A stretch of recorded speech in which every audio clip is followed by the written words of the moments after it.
joined by the amazing Allison O'Toole, Dan Price, Andre Owen, Fred Kennedy, Chip Zdarsky. Chip, thanks for coming.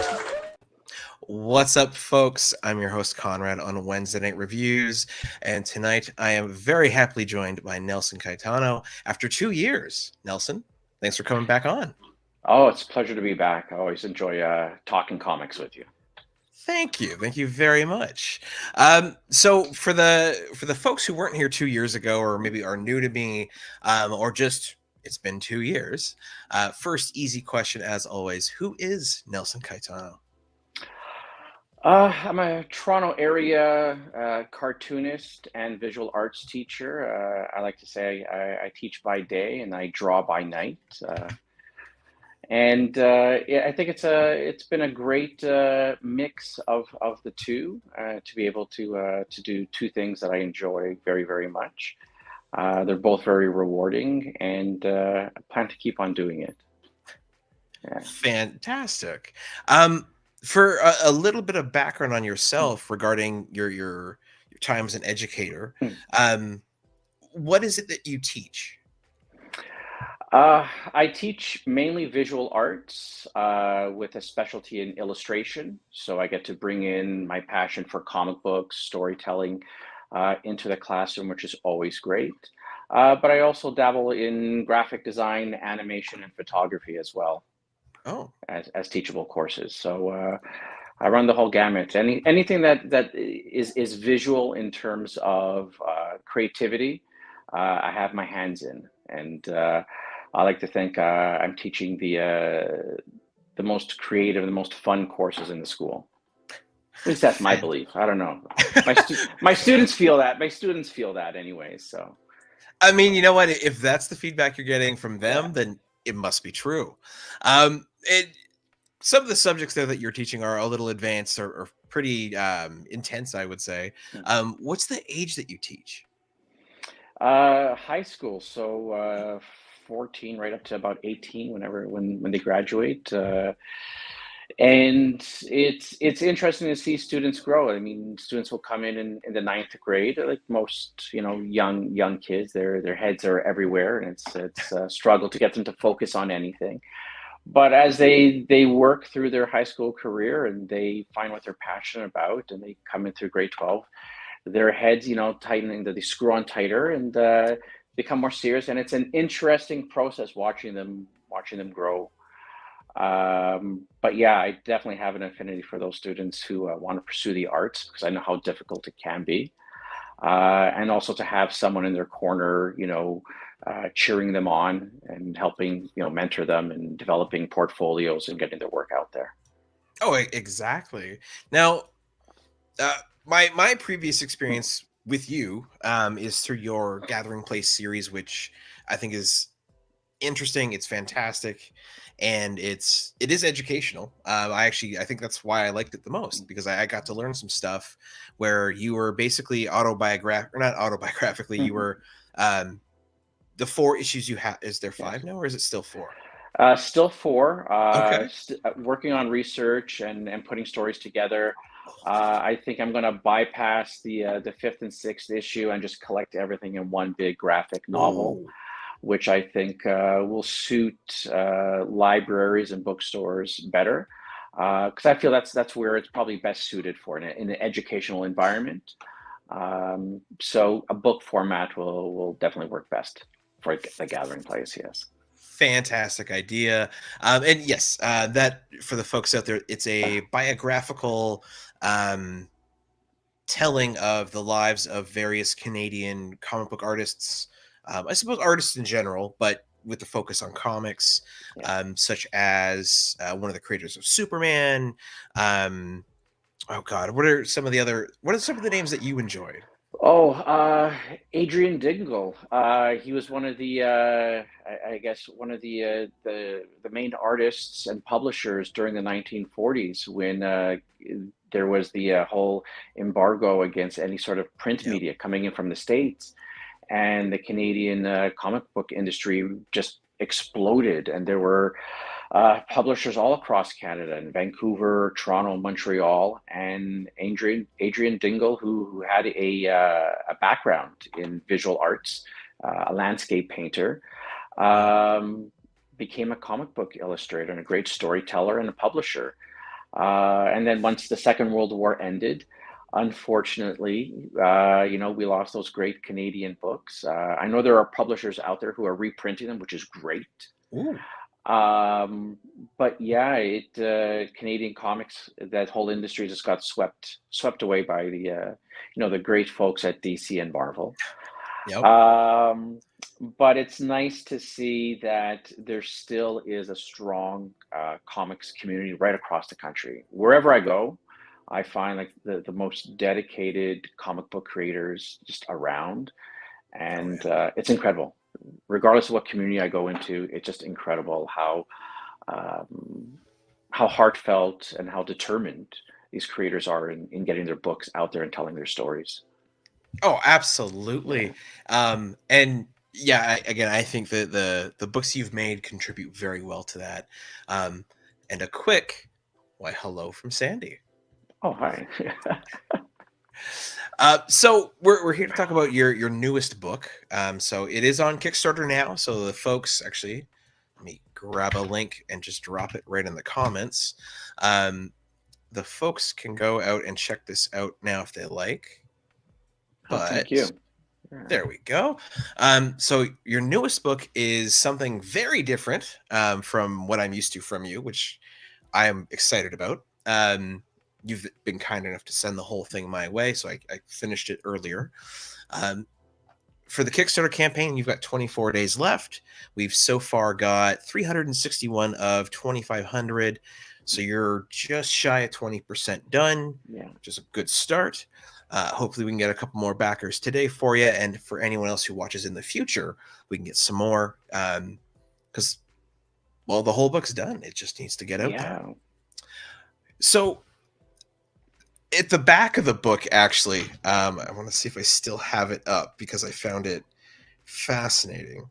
At the back of the book, you have a note that reads, I mean, I imagine you know it, but something along the lines of, this is a comic book and a coloring book, enjoy kids, or a kid's book, a comic book, and a coloring book, enjoy kids. This is very much so not anything biographical, or perhaps a little bit autobiographical, but it's not educational. It's heartwarming and quite touching. So what is Daryn's Drawings? Daryn's Drawings is a story about a kid who loves to draw. As I like to say, if Daryn could draw all day, every day, Daryn would. And I think that's one of the only, or one of the few autobiographical elements in Daryn's drawings, is that I'm obsessed about drawing. I have to draw every single day. I tell my students, drawing's like breathing for me. If I don't breathe, if I don't draw, I don't live. So with Daryn, it's very much the same thing. However, Daryn, like a lot of young artists, struggles with showcasing their art and being comfortable and confident enough to showcase their art. And fortunately for Daryn, Daryn has someone in their corner supporting them and letting them know that the only way that people will know of this talent, this ability of theirs, is if they share it, if they open up their sketchbook and share their drawings with everyone. And I can say, growing up, I fortunately had parents who supported my decision to go into visual arts, which I know for many parents, they get worried when their kids come home and say, I want to be an artist, or I want to be a cartoonist. And it's like, is there money in that? And my response is always, there's more to life than money. No.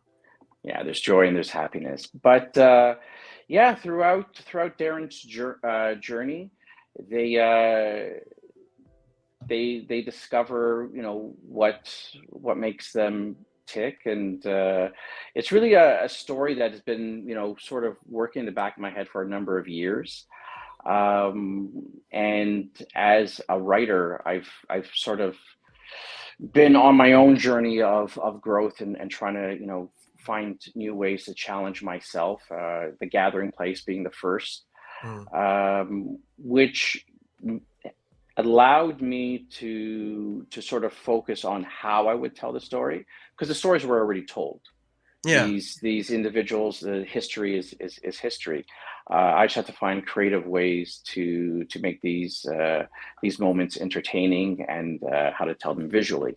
With Daryn's drawings, it was a story all from scratch. So it was building that confidence to get to a point to be able to share this story, and then find ways to illustrate it. And it was more recently that the final pieces sort of came together, and I knew I had something. And that little quote in the back that this is a comic book, a children's book, and a coloring book, sort of was a driving force for the visual direction of the book. And Ah. yeah, so it would allow children who pick up this book and read through this book to now also have the creative opportunity to participate in customizing the book themselves. And so it's almost as if we're a bunch of artists. I did the drawings, and these kids are doing the coloring, and they personalize the books and make it their own. And I think Yeah. once kids are able to do that, it becomes much more personal to them, because they can say, "I did that." And I think Mhm. that's important for a lot of young artists, is the ability to say, "I did that, and I'm proud of it."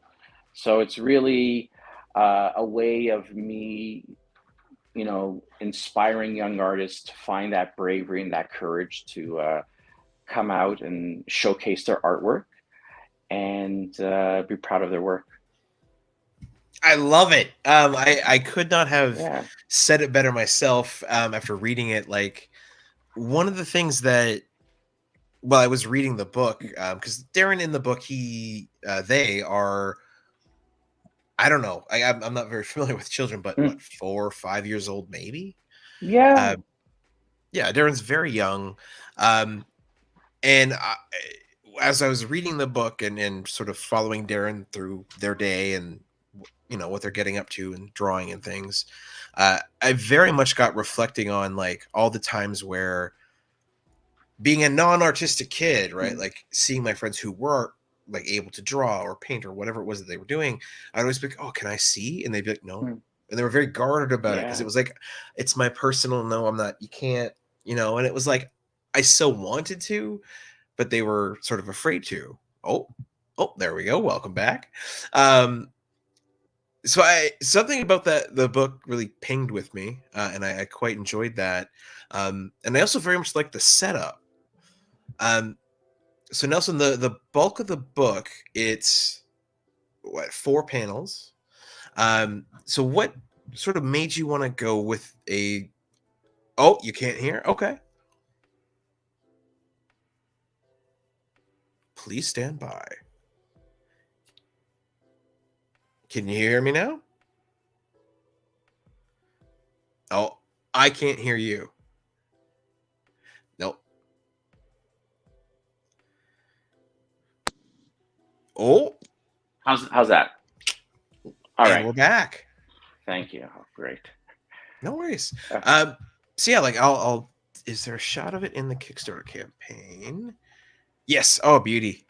So one of the things that I really dug about the book was, um, each of these. Oh, is this going to pick up my mouse? mm, Yes, perfect. So each of these would sort of represent one page in Daryn's drawings, with the 4 panels, the 4 colors which alternate, and I just found that setup interesting.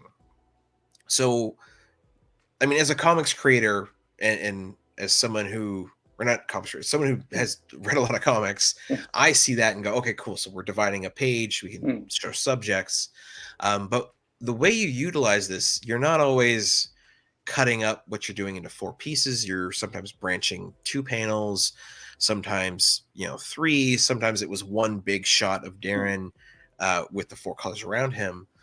What made you want to go with that setup visually?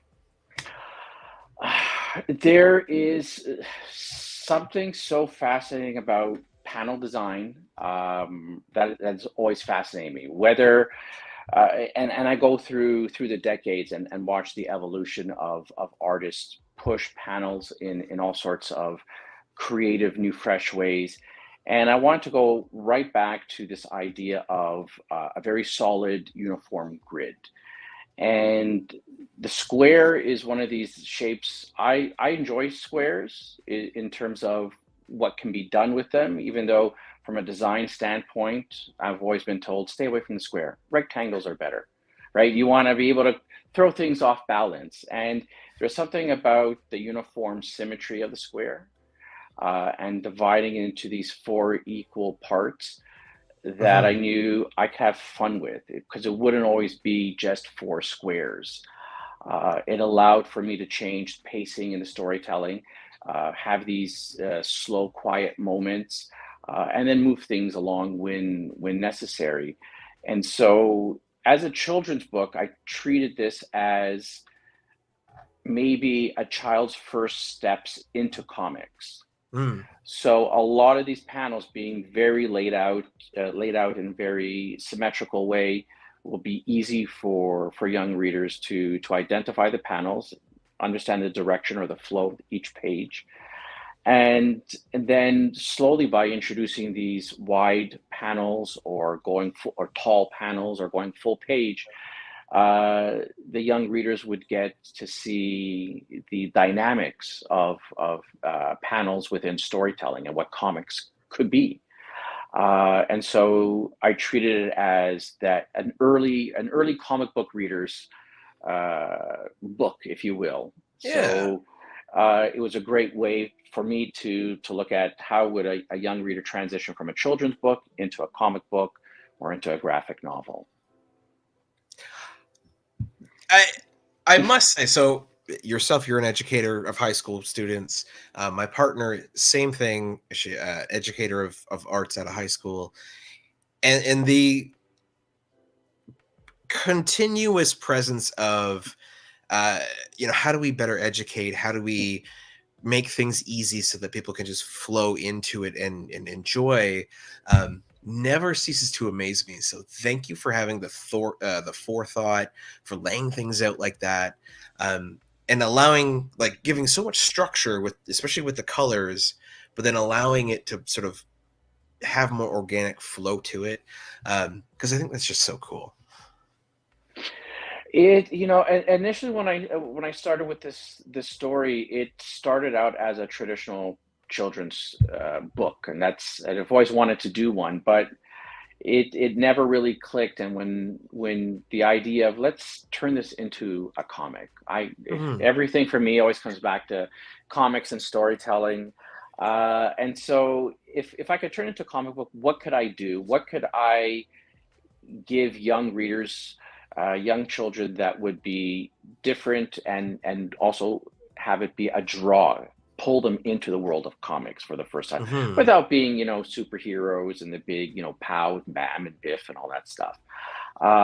Let's find another route inwards into comics. And when the layout came to be and that idea came to fruition, it was like, this is one of those pieces. This is one of those pieces that is going to make the story work, because it allowed me to work with what I find is unique in comics, which is this passage of time. With, not to say you couldn't do it in a traditional children's book, but I find it's more of a consistent beat from page to page. And if I could break those beats into smaller beats through the panels, then the pacing of the story would be more in my control, and it'd be easier to reveal those special moments when they needed to be revealed. Awesome. Again, it just comes back to the level of planning. Like, with how complex like a what do I've got here? This is Anubis Prophecy by Graham. I'm going to say his name wrong, and I'm so sorry. By Graham Mizirak, which is it's a sort of as a web comic, and I'm just sort of checking it out. But like with the rather complex structure of how some of these panels can get laid out, with how different every panel and page can be. I appreciate that Daryn's drawings takes it as seemingly simple as possible, but then grows it out and allows that. And I do hope that you get many more kids now who do grow up because of maybe Daryn's drawings, or if that's in the boiling pot of what gets them into graphic novels and comics and just more diverse reading. Awesome. A quick shout out. One. Woo, Nelson from Cassandra Bello. Looks amazing. Agree, Cassandra. Couldn't agree more. Thank you. Thank you. John Garcia, great job, Big Ro. John having a good time on the green. Yeah. Oh, yeah. And Nelson's Gaming Channel. Can't wait for Daryn's drawings to release. Absolutely. About releasing it, getting the book out. This is about a Kickstarter. Again, I'm going to... Actually, I'll refresh the page just for fun, and we'll throw up the campaign again here. So the campaign is live. People can go now, check out the book. Again, a link is in the comments. It is also in the description of the video. So people can go check this out now. As mentioned, it's done. It's just waiting. So we're at about the point now, 20 minutes in-ish, when I want to talk about sort of how people can get the book. So because it's a kid's book, for some reason, Nelson, my brain went, oh, well, obviously it's going to be printed on like cardboard stock, right? Like the thick board book. And then when I got the book and I started flipping through it and reading it, and I was like, how many pages is this? The whole book, it's like 72, 73 pages. Yeah, it's a long book, and it feels like a rather thick book for a young reader. But I think that's the beauty of as an introduction to graphic novels for young readers, is just that you don't necessarily need to sit and read it in one sitting. They could if they wanted to. But you could break it up into little bits, and there are those story moments within, or those moments within the story that create a natural pause. Yeah. And it can be a moment there where you can just drop in a bookmark and continue the next day. But it's meant to feel almost as if it were a grown-up book. I remember, going to the comic book stores with my two sons, and the joy of watching them select their own books, carry their own books or graphic novels, and take ownership and say, this is mine, is a great thing. And so to be able now to create a book for a much younger audience, but still have those young readers pick up this book and say, this is mine. And feel like, the graphic novels that their parents or older siblings are reading. For me, it just fills in the whole opportunity of a whole family reading comics, a whole family reading graphic novels. Why not? Absolutely. Bear with me. My dog barged in the room and now he wants to leave and he's going to whine. Be just a second.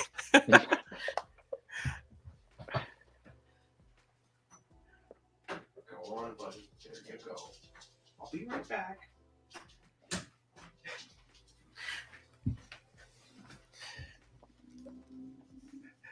So when it comes to getting the book, Kickstarter has various tiers. I haven't actually checked out your tiers yet. So I could see here we've got the rather famous, and I have been told by many creators that if you have a Kickstarter, you should just leave this in, because surprisingly, sometimes people maybe just don't want the book, but like the project, so they'll just give money. So we have the give whatever you want tier, and thank you so much. What other tiers are available though when it comes to getting Daryn's drawings? We start off with a $10 tier, which I call the foundational support, and you get a digital copy of Daryn's drawings. From there, we move up to a $20 price point where you get a physical copy of the book, which will be signed, and I'll do a quick little doodle, little sketch inside for everyone. And at $20, it'll actually be cheaper than the price of the book once it goes out into market. So Oh, okay. so if you're picking up the book, if you're pre-ordering the book through Kickstarter now, you'll actually get a deal now, because once the book is released, the price will go up. But from $20, we move up to $40, where we get sketches, so original art. As I mentioned, I love to draw all the time, and so whenever I have a little spare moment, I have a thick stack of sketch cards. I'm always drawing on the back of sketch cards. Anyone who's come to one of the conventions I've attended has probably seen my little mini wall of doodles. And then I've also have a tier at $80 where the sketches get much larger, so a 9x12 sketch. Oh, right on. And regardless of what sketch size you're getting, you get to choose what character you want. I love, opening up myself to commissions because I'm always getting some of the most far out there characters I would never think of. And then someone will ask for that character and I go, yes, you know what? That's so cool. I've never drawn them before. I love Batman like everyone else does, but I think I've drawn my share of Batmans that, if you give me a Blue Beetle, I'm down, Absolutely. Quick shout out. Maria comments, great job, Nelson. Can't wait to get a few copies. Well, thank you, Maria. Thank you. That is fantastic. And yes, I did want to ask quickly. I see that there's another tier, but for the folks that are in the Toronto area, sort of north of the border, if you will, when, if you know as of yet, what conventions are you going to that they might be able to get a copy of Daryn's drawings signed in person if they wanted? Right now, I'm confirmed for the Montreal Comic Arts Festival. Oh, coming in MCAF, May. right on. MCAF. I attended last year for the first time, and I was super impressed with the comics community there, the support from comics creators, fans. It's a great street festival. So Montreal is just an incredible place to be any time of the year. But during that weekend, when the comics are out, it's just incredible. And I absolutely love the support. Everyone was, asking questions and just found the book and the art all interesting, and it was just great. And everyone, like young readers, and I think that's what sort of re-sparked this idea was seeing the number of kids coming to the table.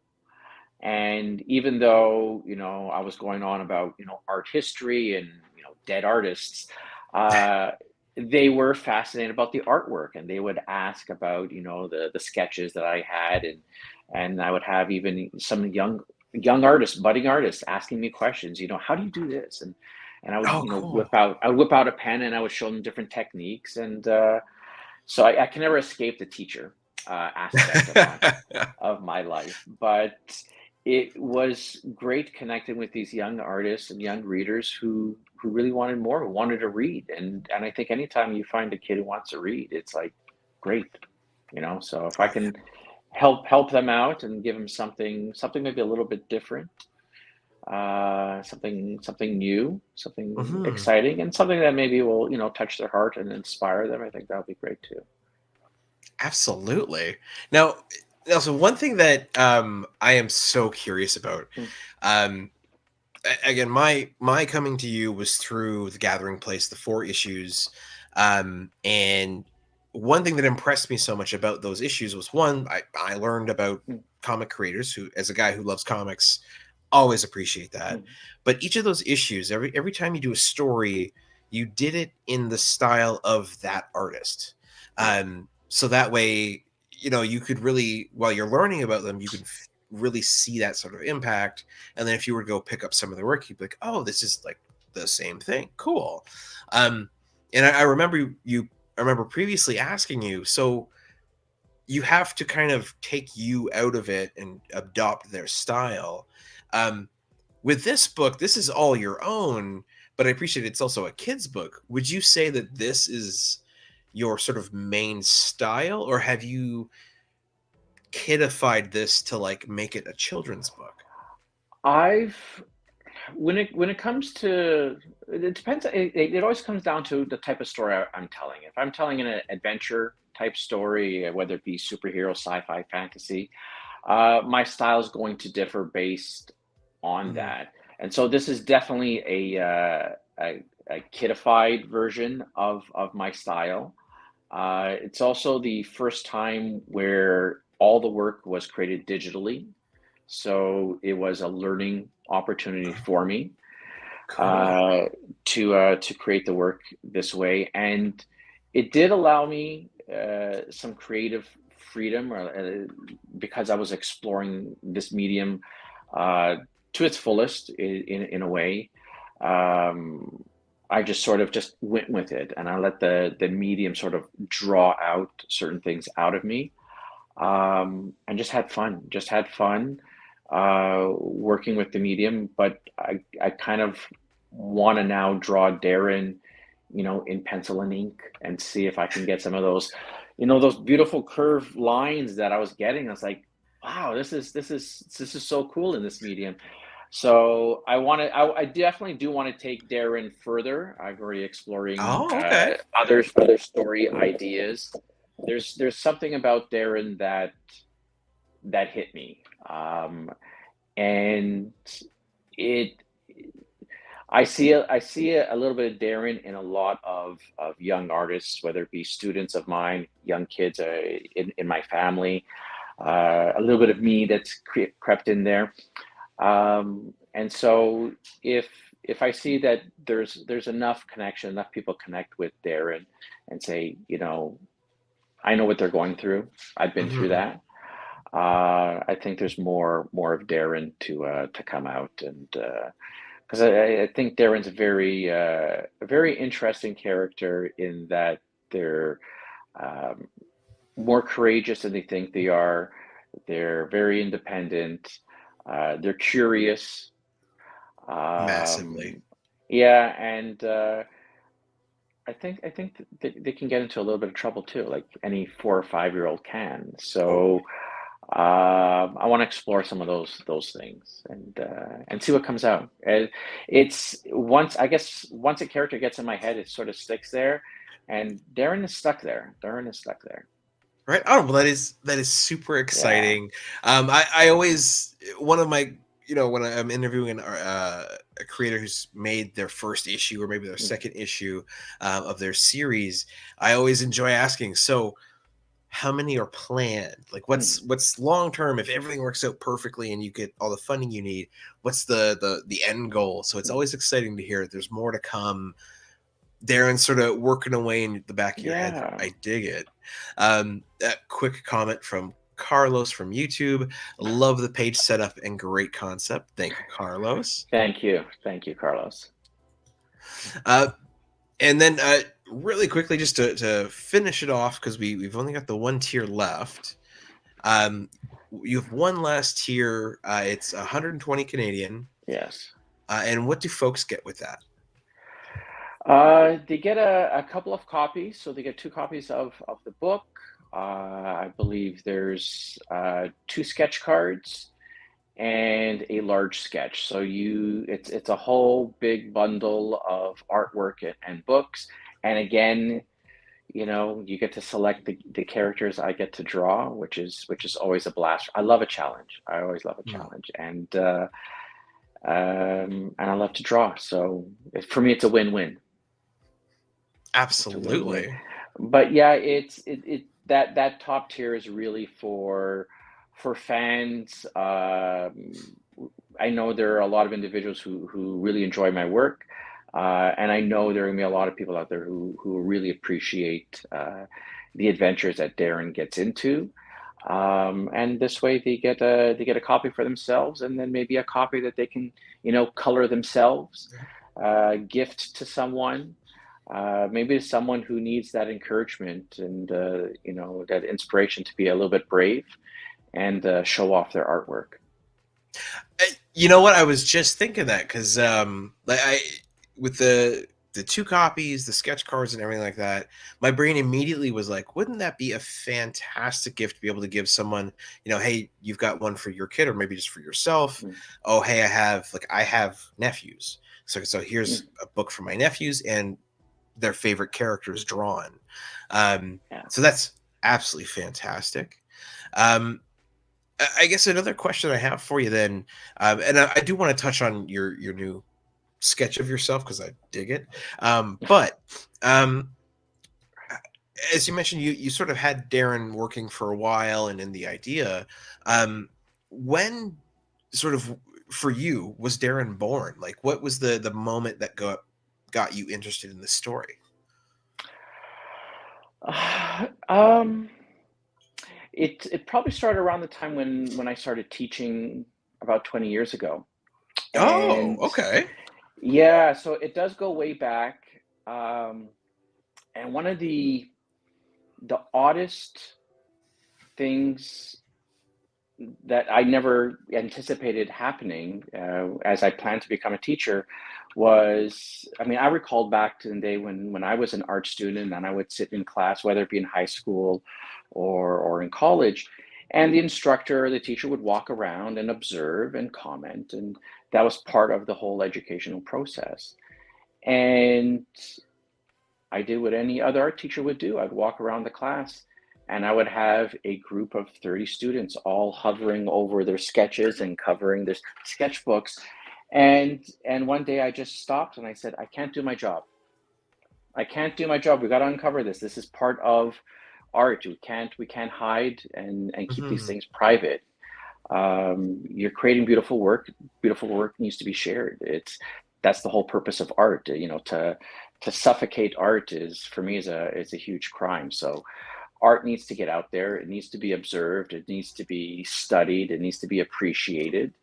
And so when my students started to do that, it sort of sparked a thing. And how do I get people to come out of their shells, especially Yeah. artists who many of which are shy by nature, and so to come out and say, look at me, look what I did, that's a really big step for some people. So it started working in that way. And then when I first started writing the book as a children's book, I started with, I mean, I have actual pages that I painted up Oh, cool. that will never see the day of light. I mean, I'll probably post them just to say, this is how Darren's drawing started. I mean, I was going to say, Uh, given the theming of this book, I mean, come on. yeah, they need to come out.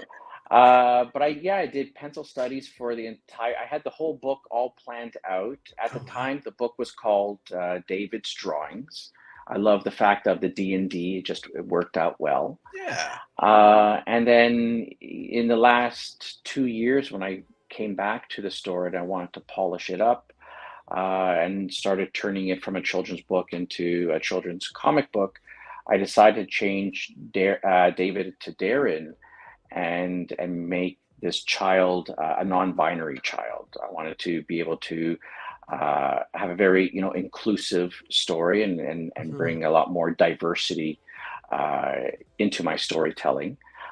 In fact, Darren's family is a multiracial family, and this way it allows for young readers, hopefully, to see a bit of themselves, a bit of their family, a bit of their friends, a bit of the community around them within this book, so that they feel connected in some way.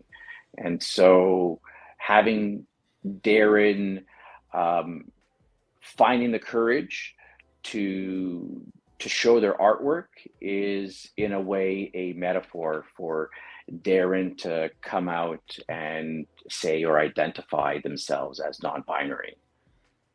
Yeah, and that is one thing that struck me about the book because a lot of books that are or comics, I Hmm. guess well, anything really created by people who look like you and I.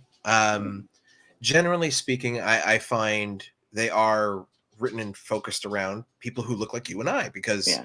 that's what we know, that's what we're familiar with. It's just kind of, it happens. And what I think I highly appreciated was, and I don't know the page number, Mm. but the first time that Daryn's siblings are mentioned, and you've got drawings of them. Daryn's older brother is athletic and plays soccer, football, and Daryn's sister is a flautist, plays flute. Yeah. Yeah. And Daryn very much is drawn a little white kid. I'm like, cool. Yeah. And then I see the brother and the sister, and I was like, oh, cool. We've got darker skinned people, mixed tone people. And just as the story unfolds and we meet Daryn's mother, and she's a Black woman, and Daryn's father is a white dude, and I'm like, oh yeah, cool, all right. And actually, personally, for me, what it really hit home is, I see that you've drawn Daryn's older brother with a CI, or a hearing aid, which I appreciated, because I've got a number of friends who are deaf. And it's just something that was like, you never were like, you didn't draw a ton of attention to it. It's there. It's just, we're different. It's the way people are. And I really appreciated that. Oh, go ahead. Yeah, that was that with the intent, with the story in itself. I never wanted to be a story that was focused on, well, I'm going to bring attention to this or that. My focus was on Daryn being a kid who loves to draw and struggled with showing their artwork. And so I wanted to show how close this family was, supportive this family was, to give Daryn the courage to come out and say, hey, look at my drawings, I can draw, I can do something. And as said in the story, Daryn's older brother, hears the cheers from, the crowd every time he scores a goal, and Daryn's sister will hear applause from the crowd whenever she plays music. Those are great things to do, and because they're performance based, there's that instant gratification that comes from the cheer and the applause.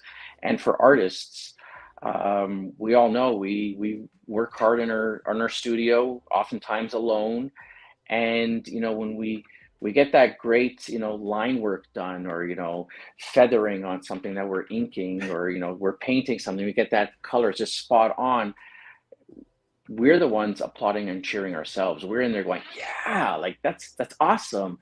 And you kind of look around and you're like, oh, we're alone here, and there's no one here to see how cool this is. So the only way we as artists have that opportunity is either through gallery showings, having our artwork in books, and showcasing it that way. So for Daryn to have that courage to rip pages out of their sketchbook and tape them all over the place in the living room, and invite their family to come down and say, hey, look at what I did, I can do this. It took Daryn a lot of courage to be able to do that. And so I think it also works as a really strong metaphor for Daryn and themselves to identify and to come out to their family and say, this is how I feel, who I am. But never, it was never meant to be push any sort of agenda. For me, it was growing up in Toronto. I don't think there's a more culturally diverse city there, and so I felt that even though this family lives on a farm, and you get this wholesome, so let them be diverse, but still this wholesome, loving family, multi-abled family, culturally diverse family, and everyone's there supporting one another. Everyone's there for each other, and I think that that leaves, I guess, a really warm spot in people's hearts whenever anyone's read the book and they tell me it just feels like a really wholesome story. And I don't know if, our audiences are attuned to that anymore. So I'm hoping Mhm. it clicks with enough people and they just get that warm, fuzzy feeling, and they applaud Daryn for their bravery in coming out and saying, "Hey, I can draw and I love drawing."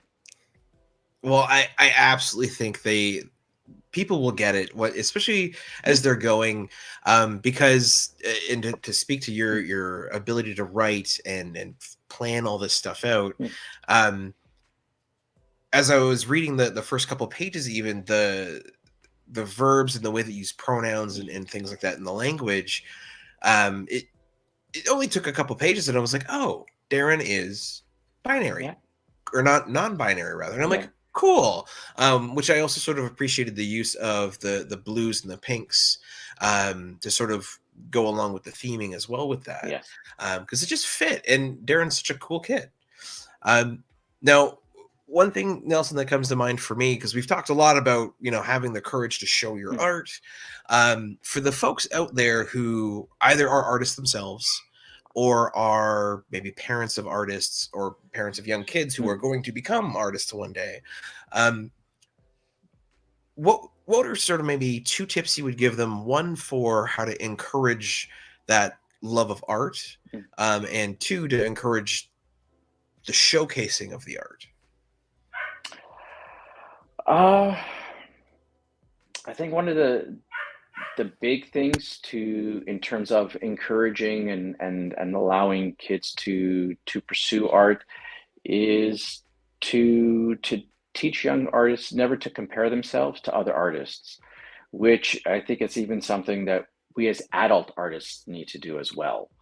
Because it's really detrimental to creativity and um, our positive attitude in terms of the work that we create.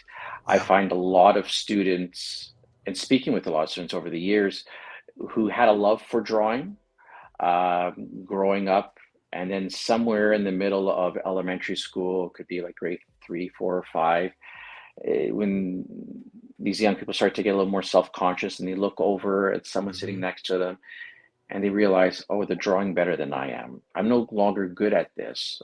You know what? I'm just going to quit. And I think if there were um, more, arts-based lessons in those younger grades, Oh. where there was a focus on this is what art is. It's a form of communication. It's necessary in our age, as much as we are in a very digital technological age. It's a very visual based technology that we work with, and Yeah. understanding art and design, I think, goes a long way to understanding um, the world that we're living in now.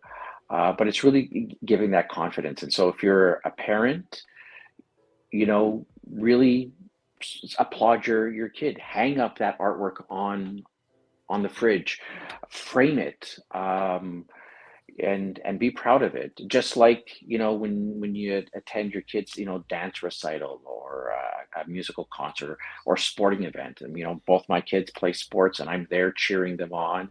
Yeah. But if they were painting works and their work were part of a gallery showing at school, I'd be there, maybe not cheering as loudly because you don't do that in a gallery. Yeah. I mean, I've only done that once in a gallery and they escorted me out, but that's another story Oh. for another day.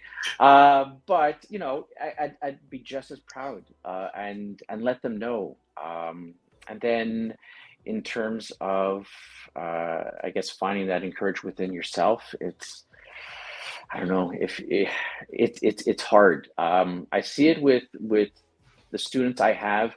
There are students who are obsessed, who with drawing, and I Mm. see them doodling, whether it be on a tablet, in their sketchbook, and those kids have it. They get it. Whether they're keeping Mm. it private or whether they're getting it out there, they love to draw, and convincing them to ask questions and get out there. It takes time, and I'm Yep. doing it one by one, but it's just a maturity thing. You develop it through time, and surrounding yourself through with other artists and like-minded people who support you. I think it's hard finding that support in a world that appreciates art and will say it's beautiful, but then those same individuals won't attend gallery showings. They won't Yeah. buy graphic novels, and they don't support the arts. They love it, but they don't really support it. I think it's getting out there and attending shows, attending festivals and conventions, Mhm. talking with artists, buying their work, and I think that goes a long way. I think that definitely goes a long way. Well, Maria 100% agrees. Oh, Absolutely, thank you. Maria. So Nelson, we're in the last 10 minutes of the interview here. We're almost through the hour. As a quick sort of summary, what would the cost be to someone if they wanted a digital copy of Darren's drawings or a physical copy? Well, right now through Kickstarter, a digital copy will be $10, and a hard copy, so if you pre-order, will be $20. So I think those are Nice. great prices, and it's a great entry point. I mean, if you enjoy comics, if you enjoy art that's really fun and playful, and stories that are really wholesome and heartwarming, and I think everyone will get a nice kick out of this book. I think it's more of a big surprise than anything else. Everyone who's read the book has said, "I did not expect this to go in the direction you went," and they were left touched in a way. So I don't know if that was always my intent from the start, but it's nice to know that people feel something, an attachment to Daryn, and really, it's almost as if people are coming to me and saying, "I really want Daryn to do well," and so Yeah. they're now being supportive of Daryn too, which is great. So. Well, as someone who's read it, I get it. Absolutely. Uh, he's like I said, they're just a cool kid. Yeah, Um, definitely. yeah. So Nelson, typically, just like last time, 2 years ago, I can't believe it was the last time we did this. I generally like to end my interviews on the same sort of two questions. Um, for you, I'm going to tweak it a little bit. So normally I would ask you, what comics have you been reading or books or that you've been enjoying? But I think in the spirit of Daryn, what, I guess, I wouldn't call them manuals, but what books, manuals, reference, maybe it's a YouTube video or something, but what thing would you recommend people go out to um, sort of improve their drawing? What's something that you found that helped you? Uh, most recently, in terms of the energy, I use the term force, because that's the name of the book. In Oh, okay. terms, yeah, I can't right now off the top of my head remember the author of the book, but I picked it up a few years back, and it's this great book about adding a dynamic quality to your figure drawing. Oh, And it's called Force. I know animators are using this, a lot of comic book illustrators. I'm starting to notice it, pick and see it in their work. So I know this book is getting around, and it definitely has played a role in how I plan and design my figures so that I can have a sense of motion and movement. Um, but I also go back to like some of the standards, like understanding comics. mm, When it dawned on me that I wanted to turn the children's book into a comic book, I went back to reread Understanding Comics, because I need to, reteach myself panel layout and how pacing is going to work, and how I can simplify all of these. There's endless possibilities when you're designing a series of panels on a page, but mhm. how can I simplify it to its most basic element and still create an element of dynamics where that will entertain young readers, so that they don't get bored of these. We have 4 panel grids. Yeah. And then also, which has zero relationship to this book whatsoever, is The Oh. Watchmen. Oh. And anyone who's studied The Watchmen, between what Moore and Gibbons did with the page Oh. layouts and having this beat of panel layout, rereading the book again and realizing that we can break up a page into these, very symmetrical, identical panel size pages, and then do something dynamic with that as well. So I think that gave me encouragement to really experiment with page layout and panels for Daryn's drawings. And again, like I said, there's you could put both of these books side by side, and you would never guess the relationship. But it gave me the courage to break it down to its most basic component, and then go from there. Well, it's so fascinating that you mentioned Watchmen, because earlier when I was asking about the sort of the square grid that you'd used, that was what came to mind. Because famously, Watchmen is absolutely that gridded paneling, and it's just so fascinating. Definitely a hardcore comic book thing drilled into my head. Well, then the last couple of minutes, I think my last question for you, Nelson, simple, easy, and maybe get to surprise somebody. Who is it that you think I should have on the show next? Oh, wow. I know I'm a big fanboy of the guys from the Group of Seven.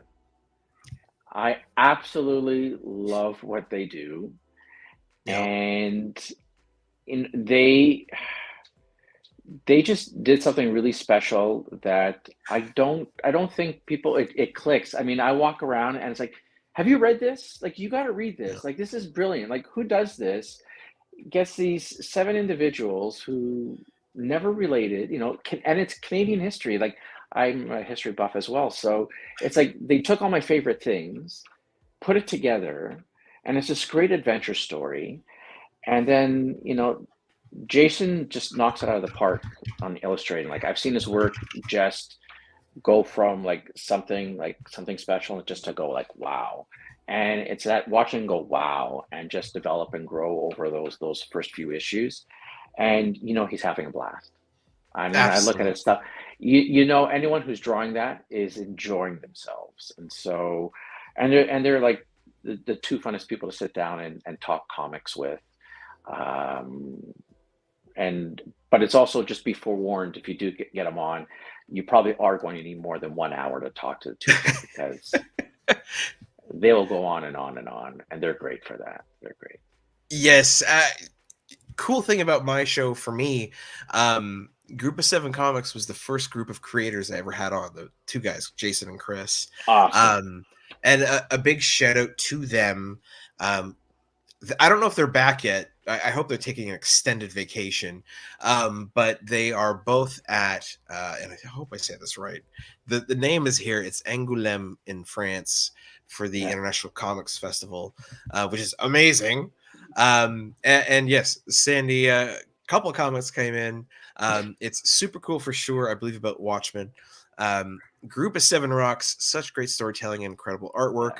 Seriously, LOL. Yes, 100%. But yeah, you know what? Maybe I will have to have them back on to talk about their time at Angoulême, what's going on with them, what's new. Because yeah, that's amazing. And yeah, they're such a fun group of guys. Oh yeah. That being said, Nelson, it was an absolute blast to spend the last hour with you talking about Daryn's drawings. Again, folks, in the comments, one of the early comments will be the link. It is also in the description of the video. So, Nelson, thanks so much for taking the time to come on the show tonight. Thank you for having me. It's always a blast talking comics and talking with you. You're You're great. You're absolutely great. Thank you. Well, thank you kindly. And for the folks out there, comment down below what you thought of Nelson, what you think of Daryn's drawings. We maybe thought of his previous works. That way, get the word out there, help share, help spread. And absolutely, we will see you next time. Thank you so much. Take care. Golden age to present, digest to oversize. Never miss new comic day. Yeah, no surprise. So where's my no prize? Check the letter columns. Can't find issue 2.